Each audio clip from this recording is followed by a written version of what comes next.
Assalamualaikum warahmatullahi wabarakatuh. Sesi kita kali ini ingin sedikit membahas sebuah gagasan penting dari seorang profesor di Universitas Temple di Amerika, Profesor Ismail Raji Al-Faruqi, seorang cendekiawan muslim yang kebetulan menjadi guru besar di beberapa perguruan tinggi di Amerika, termasuk juga di Kanada, di Pakistan, dan dia menetap terakhir di Universitas Temple di Amerika. Gagasan paling spektakuler yang disampaikan oleh beliau adalah tentang Islamisasi sains, ya. Maknanya bahwa bagi dia sains itu tidak bebas nilai, ya. Sains dan ilmu pengetahuan yang bebas nilai akan berdampak pada kerusakan, ya.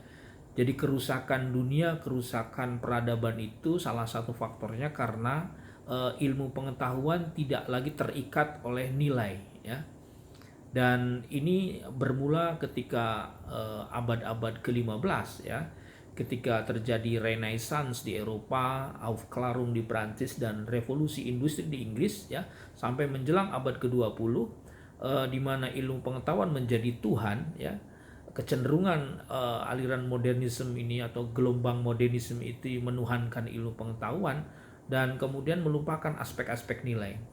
Alih-alih ilmu pengetahuan tidak hanya memberikan manfaat bagi peradaban manusia, tapi juga ternyata berdampak sangat bahaya, terutama hilangnya atau terjadinya krisis-krisis spiritualitas di masyarakat modern. Nah, fenomena ini ditangkap oleh Ismail Raji Al-Faruqi sebagai seorang ilmuwan terkemuka di dunia. Pentingnya membuat sebuah konstruksi bahwa ilmu pengetahuan itu harus kembali kepada nilai. Sains itu harus diikat dengan nilai. Kalau dalam konsep dia, ilmu pengetahuan itu esensinya adalah nilai itu sendiri, dalam Islam itu sendiri, dan esensi dari ilmu pengetahuan menurut dia adalah tauhid, ya. Jadi konsepnya yang sangat populer tentang Islamisasi sains ini dikaitkan dengan bahwa keilmuan harus maju, keilmuan itu akan memberikan dampak maslahat bagi peradaban kalau diikat dengan kekuatan-kekuatan teologis, ya, kekuatan-kekuatan tauhid. Nah, ini saya kira pandangan ini memang bukan pandangan yang baru. Jauh sebelum itu, misalnya tahun 1939, ya, Albert Einstein, seorang fisikawan dunia, pada tahun 1939 juga menggagas hal yang sama walaupun mungkin dalam setting yang berbeda. Ketika beliau berpidato di sebuah perguruan tinggi di Princeton University di Amerika pada 1939 di depan para fisikawan, dia mengatakan bahwa science without religion is blind. Bahwa ilmu pengetahuan yang tidak didasari oleh nilai-nilai keagamaan itu akan menjadi buta, ya. Dan begitu juga sebaliknya, religion without science is lame. Jadi agama nilai yang tidak di-backup dengan kekuatan ilmu pengetahuan juga akan mengalami kepincangan. Nah, gagasan antara Einstein dan Ismail Raji Al-Faruqi ini ada titik temu, ya, walaupun mungkin lagi-lagi settingnya memang berbeda.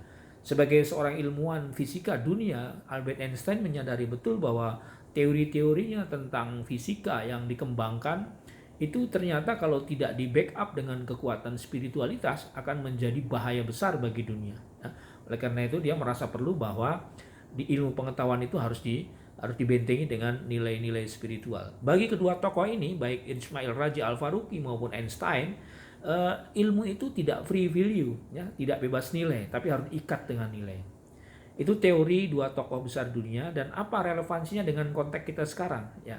Artinya bahwa orang-orang yang hebat, ya, tokoh-tokoh besar dunia merasa penting bahwa peradaban maju itu harus kembali kepada nilai, ya. Nilai-nilai spiritualitas itulah yang akan mengawal peradaban dunia menjadi tidak liar, ya.